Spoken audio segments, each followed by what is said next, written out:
Everyone. तो देखिए आज हमारे साथ जो लोग सिलाई सीख रहे हैं वो आज अस्तर वाले ब्लाउज को सिलेंगे। और ब्लाउज में फिनिशिंग क्यों नहीं आती है, क्या गलतियां करते हैं टक्स लगाने में और बेल्ट को जोड़ने में, क्या गड़बड़ होती है, वो मैं आज गिनाऊंगी गलतियाँ। ठीक है, तो देखिए आपको सबसे पहले क्या करना है, अगर इस गले को पलटना है, इस गले को पलटना है ना, इसमें पाइपिंग नहीं लगाना है, तो सबसे पहले आपको गले के किनारे किनारे पे सिलाई लगाना है और इसके बाद नीचे सिलाई लगाना है। ठीक है, ये 2 सिलाई लगा लीजिए फ़िलहाल में और फिर हम इसको पलट लेंगे। ठीक है, और एकदम ध्यान रखिएगा कि अच्छे से राउंड में जैसे है वैसे ही सिलाई लगाएं। अगर मान लीजिए कि आपको नहीं आ रहा है समझ में कि कितने मतलब एकदम राउंड में सिलाई लगाना है ना, तो आप चौक से पहले मार्क भी कर सकती हैं।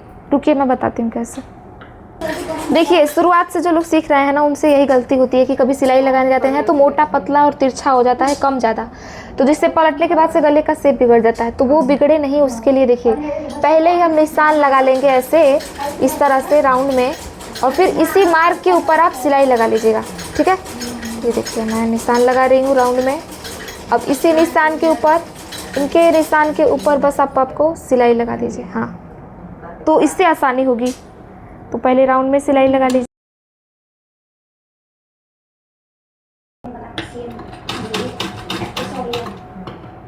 हो गया, सिलाई लगा दिया। अभी नीचे सिलाई लगाएंगे आधा इंच।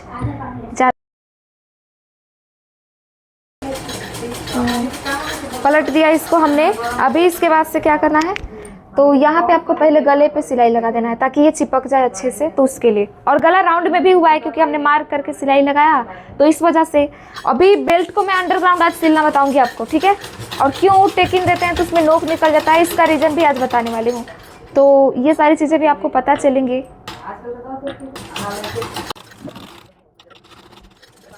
हो गया, सिलाई लगा लिया।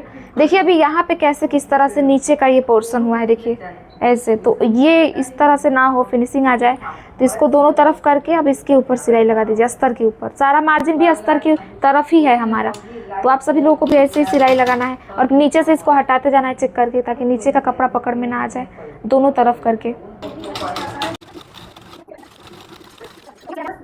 हो गया। अब इसके बाद से क्या करना है नेक्स्ट, तो देखिए अभी आपको ना मान लीजिए कि इसमें एक चेंज करना है, मतलब बेल्ट अगर अंडरग्राउंड सिलना है तो इस बेल्ट के ऊपर केवल एक सिलाई लगाना होगा। और वो कैसे करेंगे चलिए मैं बताती हूँ। तो सबसे पहले हमें बेल्ट के ऊपर एक सिलाई लगाना है, अगर हम बेल्ट को अंडरग्राउंड सिलने वाले हैं तो।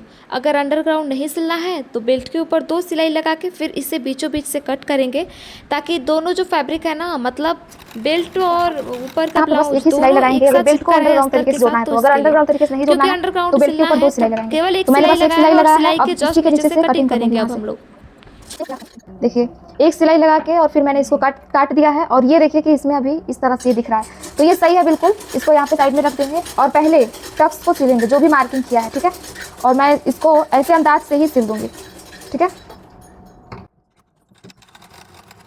पहला वाला टक्स मैंने सिल दिया है और इसको एकदम ऐसे शार्प सिला है, मतलब राउंड में नहीं किया है। यहाँ पे अगर इसको एकदम गोल में ले जाकर ऐसे सिल देंगे ना, फिर यहाँ पे नोक निकलने लगेगा सीधा करने के बाद से। तो इस एक बात का ध्यान रखना है, और फिर दूसरे, तीसरे और चौथे को भी सेम तरीके से सिलना है। उसके बाद बेल्ट को अटैच करेंगे हम लोग। टक्स ले दो, चालू करा। तो देखिए अब सीधा करके इसको देख रहे हैं, तो चारों टक्स में फिनिशिंग देखिए, यहाँ पे भी थोड़ा सा नोक निकला है, नहीं निकला है, यहाँ पे भी नहीं निकला है और यहाँ पे भी नहीं निकला है, मतलब चारों टक्स में कहीं भी आप देख सकते हैं कि पॉइंट नहीं बना है। तो नुकीला शेप लगाने का मतलब सिलाई लगाने का यही एक फ़ायदा है कि कोई नोक नहीं निकलता है किसी भी तरह का।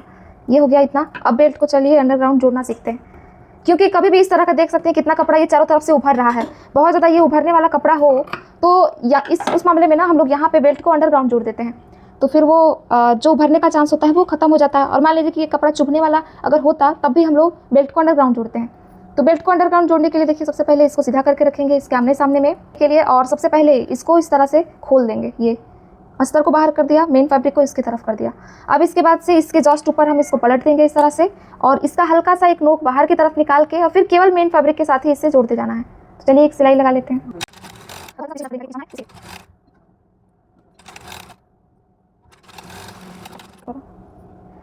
देखिए बस मेन फैब्रिक के साथ इसको जोड़ लिया है। अब इसको हम सीधा पलट लेंगे।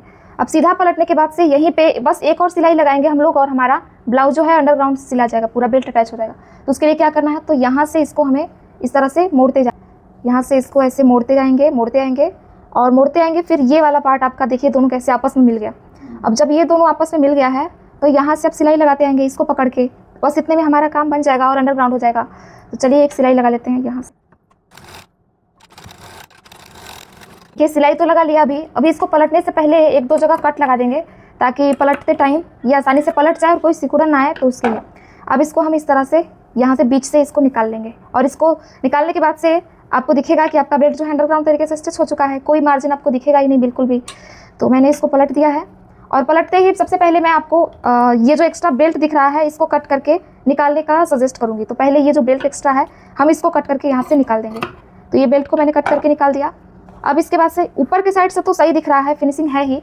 अब नीचे की तरफ भी देखिए कि कोई आपको एक्स्ट्रा मार्जिन कपड़ा कुछ दिख ही नहीं रहा है। तो चलिए अब इसके ऊपर 2 सिलाई लगा लेते हैं और तब देखते हैं कि ये कैसे दिख रहा है। सीधा करने के बाद तो देखिए अभी ब्लाउज पूरी तरीके से एक पार्ट स्टिच हो चुका है। ऊपर से जितना फिनिशिंग है उतना ही आपको उल्टे साइड से भी दिखेगा। देखिए उल्टे साइड से भी कितना सही लग रहा है ये, और कोई मार्जिन दिख ही नहीं रहा है। तो अब सेम ऐसे ही दूसरे पार्ट को भी हम लोग सिल के रेडी कर लेंगे। परफोरेशन भी अच्छे तरीके से हुआ है। देखिए अब देखिए अगर आपको घटाऊ पट्टी बनाना होता है तो ऐसे अस्तर का कपड़ा लेते हैं और इसके ऊपर इस तरह से रख देते हैं और इसको इस तरह से मोड़ के यहाँ पे सिलने लग जाते हैं। लेकिन आपको ऐसे नहीं करना है, बिल्कुल ऐसे ही नहीं करना है, क्योंकि हमें गले को अंडरग्राउंड किया है, इसको अंडरग्राउंड किया है, तो इसको भी हम अंडरग्राउंड करेंगे। कैसे करेंगे? तो देखिए इसके ऊपर रखना है, मार्जिन को 1 इंच बाहर की तरफ निकाल के और इसको आपको इस तरह से मोड़ देना है। देखिए ऐसे मोड़ दिया मैंने। अब इसके ऊपर सिलाई लगाऊंगी।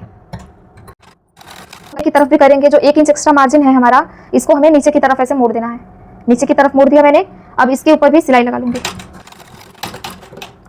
देखिए सिलाई लगा दिया मैंने। अभी इसके बाद से नेक्स्ट क्या करना है, तो अब इसको हम ऐसे बाहर की तरफ पलट लेंगे। देखिए बाहर की तरफ मैंने पलट लिया और पलटने के बाद से अब मैं इसे उल्टा करके दिखाऊंगी। तो देखिए यहाँ पे कितनी अच्छी फिनिशिंग आई है, नीचे से भी और इस गले की तरफ से भी। ठीक है, फिनिशिंग तो आई है। अब इसके ऊपर एक सिलाई लगा देंगे हम लोग। अब इसके बाद से क्या करना है, तो इसको उल्टा कर देना है और उल्टा करने के बाद से बस 2 बार मोड़ना है। जैसे कि मैंने एक बार मोड़ा इसको, एक बार मोड़ने के बाद से एक बार और इसको ऐसे मोड़ देना है। देखिए, और एक बार और मोड़ने के बाद से इसके ऊपर एक सिलाई लगा देंगे।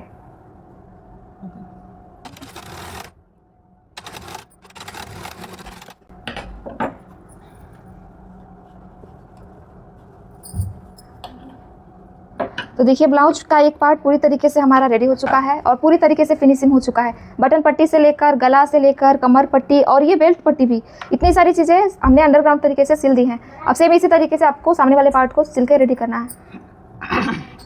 बस।